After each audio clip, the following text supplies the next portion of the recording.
Hello students, welcome to our channel science কামা।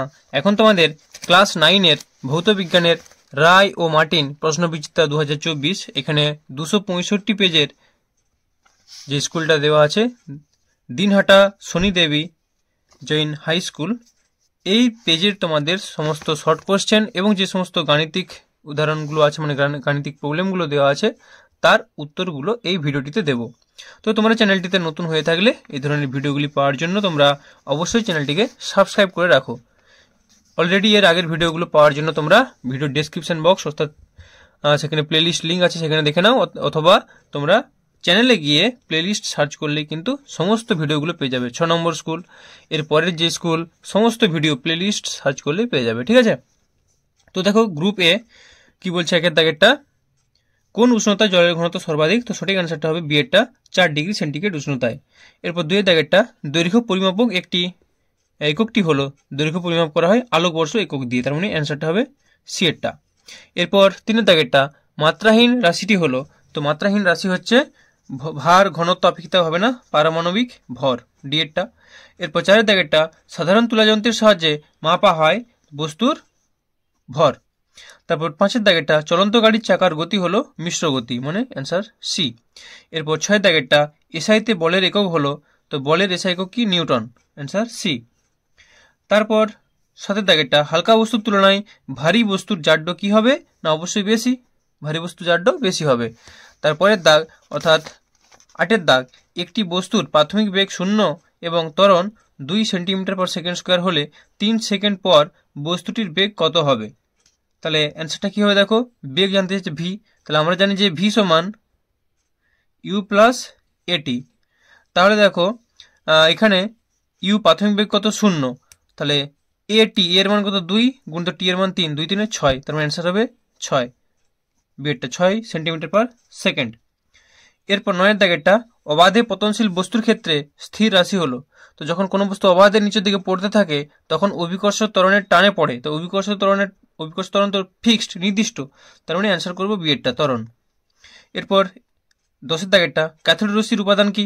তো cathode রশ্মি হলো ইলেকট্রন কণার স্রোত, মানে উপাদান হচ্ছে বি, ইলেকট্রন। এরপর 11টা, নিউট্রন বিহীন পরমাণুটি হলো, তো সাধারণ হাইড্রোজেন বা প্রোটিয়াম, সাধারণ হাইড্রোজেন বা প্রোটিয়াম, এখানে কোনো নিউট্রন থাকে না। এরপর 12 দাগ, ফসফরাস দেওয়া আছে 3115 আর সালফার 3216, এরা পরস্পরের কি? অবশ্যই এটা আইসোটোন। আইসোটোন মানে লাস্টে দন্তন্য, মানে নিউট্রন সংখ্যা সমান হবে। দেখো 31 - 15 করো 16 পাবে, 32 - 16 করলেও 16 পাবে, তার মানে আইসোটোন। এরপর চলে আসো গ্রুপ বি, একটি স্কেলার ও একটি ভেক্টর রাশির উদাহরণ দাও। তো লিখতে পারো, একটি স্কেলার রাশি হলো কি? না একটা স্কেলার রাশি হচ্ছে দ্রুতি,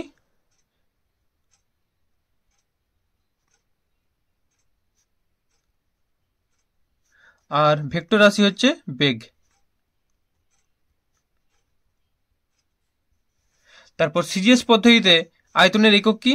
তো গ্রাম পার সেন্টিমিটার কিউব বা সিসি। ত্বরণের মাত্রিক সংকেত লেখো, তো ত্বরণের মাত্রিক সংকেত হলো এল T⁻²। তারপর 4টা, একটি কণা আর ব্যাসার্ধ বিশিষ্ট একটি বৃত্তাকার পথের অর্ধেক দূরত্ব অতিক্রম করলো, কণাটির সরণ কত? তো কণাটির সরণ হচ্ছে 2r। কারণ কি? দেখো ওই যে অর্ধেক দূরত্ব অতিক্রম করলো, এখান থেকে কণাটা ঘুরে ধরে এতটা গেছে, তার মানে এখান থেকে এটা আর এটা আর, তাহলে আর আর মিলে কত হলো? 2r। ঠিক আছে, টোটাল ডিস্টেন্স 2r, অর্থাৎ যেটা ব্যাস সেটাই। এরপর 5 এর দাগেরটা, সমবেগে গতিশীল বস্তুর বেগ বনাম সময়ের লেখচিত্র আঁকো। তো সমবেগে গতিশীল মানে কি? বেগ বনাম সময়, তো এদিকে যদি সময় হয় আর এইদিকে যদি আমরা বেগ নিই, সমবেগে গতিশীল হলে সময় অক্ষের সঙ্গে সমান্তরাল সরলরেখা, এটাই হবে গ্রাফ বা লেখচিত্র। এরপর 6 দাগেরটা, একটি পর্যাবৃত্ত গতির উদাহরণ দাও। তো লিখতে পারো সরলরৈখিক দোলগতি বা সরল দোলগতি। এরপরে কোশ্চেন, ভরবেগ কি? তো লিখবি ভর এবং বেগের সমন্বয়ে কোনো বস্তুর মধ্যে যে গতি সৃষ্টি হয় তাকে বস্তুটির ভরবেগ বলে। তো এভাবে দেখো লিখে নিবে, দেখিয়ে দিচ্ছি। ভর এবং বেগের সমন্বয়ে কোনো বস্তুতে যে গতি সৃষ্টি হয় তাকে বস্তুটির ভরবেগ বা রৈখিক ভরবেগ বলে। ওইটুকু লিখলেই হবে, যেহেতু 1 নম্বর আছে, আর 2 নম্বর থাকলে আর একটু লিখে নিবে। বস্তুটির ভর এবং বেগের গুণফলই হলো ভরবেগের পরিমাপ, অর্থাৎ ভরবেগ সমান ভর গুণিত বেগ। তো চলো পরের কোশ্চেন কি আছে। নিউটনের তৃতীয় গতিসূত্র অনুসারে ক্রিয়া ও প্রতিক্রিয়ার মধ্যবর্তী কোণের মান কত? তো ক্রিয়া প্রতিক্রিয়ার মধ্যবর্তী কোণ হচ্ছে 180 ডিগ্রি, কারণ পরস্পর সমান এবং বিপরীতমুখী।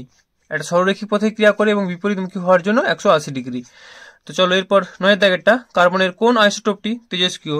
তো C14, ঠিক আছে, C14 এই আইসোটোপটি। প্রোটন সংখ্যা বা পারমাণবিক ক্রমাঙ্ক 6, C14। নিউক্লিয় বল কি? তো নিউক্লিয় বল এটা তোমাদের দেখিয়ে দিই। এভাবে বলবে যে পরমাণুর নিউক্লিয়াসের মধ্যে থাকা প্রোটন ও নিউট্রন কণাগুলির মধ্যে যে খুব শক্তিশালী আকর্ষণ বল ক্রিয়া করে তাকে নিউক্লিয় বল বলে। 1 নম্বর এটুকু বললেই হবে। আর এই নিউক্লিয় বলের নিউক্লিয়াসের মধ্যে সীমাবদ্ধ 10⁻⁻15 মিটার দূরত্বের মধ্যে এই বল কাজ করে। তো তোমাদের 1 নম্বরের কোশ্চেনগুলো হয়ে গেল। এরপর দেখো গ্রুপ সি। গ্রুপ সি এর কিছু অঙ্ক আছে নাকি দেখে নাও। 3 দাগ না, এই পেজে কোনো অঙ্ক নেই। তো চলো পরের পেজ।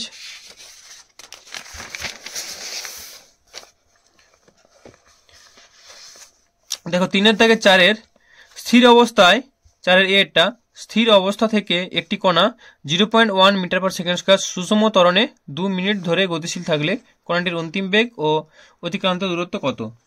তো খুব সহজ অঙ্ক। তাহলে এভাবে আমরা এটা প্রথমে লিখে নেব যে প্রদত্ত ইউ সমান 0, অর্থাৎ প্রাথমিক বেগ সমান 0। তারপরে কি পাচ্ছি, এ সমান কত না 0.1 মিটার পার সেকেন্ড স্কোয়ার। কোশ্চেনে দেওয়া আছে টি সমান দেওয়া আছে 2 মিনিট। তো যেহেতু এটা মিটার পার সেকেন্ড স্কোয়ার, এটাকে সেকেন্ডে করতে হবে 120 সেকেন্ড। আর বেগ জানতে চেয়েছে, অতিক্রান্ত দূরত্ব জানতে চেয়েছে। তাহলে লিখবো, আমরা জানি ভি সমান ইউ প্লাস এটি। ইউর মান কত 0, তাহলে 0 প্লাস এটি। এর মান 0.1 গুণিত টি, টি এর মান কত না 120। তার মানে পেয়ে গেলাম এটা 12। তাহলে পেয়ে গেলাম আমরা বেগটা 12। আবার এস বার করতে বলি, তাহলে এস সমান ইউটি প্লাস হাফ এটি স্কোয়ার। ইউর মান তো 0, তাহলে 0 হয়ে গেল। হাফ এটি স্কোয়ার করলে কত পাচ্ছি, তাহলে হাফ গুণিত ত্বরণের মান কত 0.1 গুণিত টি এর মান হচ্ছে 120 স্কোয়ার। তাহলে 120 স্কোয়ার যদি কাটাকাটি করো, দেখো 2 120 গুণিত 120, তাহলে 60 গুণিত 120। তারপর পাচ্ছি আমরা গুণিত 0.1 করলে 720। তাহলে অতএব কণাটির অন্তিম বেগ হবে 12 মিটার পার সেকেন্ড, অর্থাৎ এই ভি এর মানটা অন্তিম বেগ 12 মিটার পার সেকেন্ড, আর অতিক্রান্ত দূরত্ব হবে 720 মিটার। এটাই হলো এর অ্যান্সার। তো এরপরে দেখো 3 দাগের 6 এ একটা প্রবলেম আছে। 3 দাগের 6 এরটা কি বলছে দেখো, এ এবং বি দুটোই একটি মৌলের পরমাণু ক্রমাঙ্ক 20 হলে এর ইলেকট্রন বিন্যাস লেখো আর মৌলটির যোজ্যতা কত? তাহলে পরমাণু ক্রমাঙ্ক 20, তাহলে দেখো মৌলটা যদি পরমাণু ক্রমাঙ্ক 20 হয়, তাহলে ইলেকট্রন সংখ্যাও 20 হবে। তাহলে ইলেকট্রন বিন্যাস কিরকম হবে, কে কক্ষপথে 2টা, এল কক্ষপথে 8টা, এম কক্ষপথে 8টা, আর এন কক্ষপথে 2টা। তাহলে কে এল এম এন 2 8 8 2। আর এইভাবে ইলেকট্রনগুলো দেখিয়ে দিবে। প্রথমে একটা নিউক্লিয়াস, তার চারিদিকে মোট 4টা কক্ষপথ। তো 4টা কক্ষপথে প্রথম কক্ষে 2টা, তারপরে 8টা 8টা, তারপরে 2টা, 2 8 8 2 হয়ে গেল। এরপর বলেছে মৌলটির যোজ্যতা কত। লাস্ট কক্ষপথে যটা ইলেকট্রন আছে কটা, 2টা। তার মানে 2টা ইলেকট্রন কাউকে দিয়ে দিতে চাইবে, দিয়ে তার আগের কক্ষপথে 8টা পূরণ করবে, তার মানে এর যোজ্যতা 2। এরপর বি এরটা কি বলেছে দেখো, এম মাইনাস এবং এন এ প্লাস আয়ন দুটির মধ্যে সাদৃশ্য কি? দুটোর মধ্যে মিল কি আছে দেখো। তো এম মাইনাস ও এন এ প্লাস আয়ন দুটির মধ্যে সাদৃশ্য হলো উভয়েরই ইলেকট্রন সংখ্যা সমান। অর্থাৎ উভয়ই ইলেকট্রন সংখ্যা সমান কি করে হয়েছে না, নিকটতম নিষ্ক্রিয় মৌল যে নিয়ন আছে তার সঙ্গে ইলেকট্রন সমান হয়েছে। নিয়নের কত 10, এদের ক্ষেত্রে 10। এম মাইনাস অর্থাৎ ফ্লুরিনের কত হয় 9 থাকে, মাইনাস হওয়ার জন্য 10 হয়ে গেছে। এন এ প্লাস, এন এর কত থাকে 11 প্লাস, মানে একটা ইলেকট্রন বর্জন করা, এরও 10। অর্থাৎ উভয়েরই 10টি করে ইলেকট্রন আছে। এ হচ্ছে ব্যাপার, এটা এদের সাদৃশ্য। তো আজকের ভিডিওটা এই পর্যন্তই। ভিডিওটি কেমন লাগলো অবশ্যই কমেন্ট করে জানিও। আর ভালো লাগলে অবশ্যই একটি লাইক করো। চ্যানেল নতুন হয়ে থাকলে এই ধরনের ভিডিওগুলি পাওয়ার জন্য অবশ্যই চ্যানেলটিকে সাবস্ক্রাইব করো। ওকে, ভালো থেকো, বাই।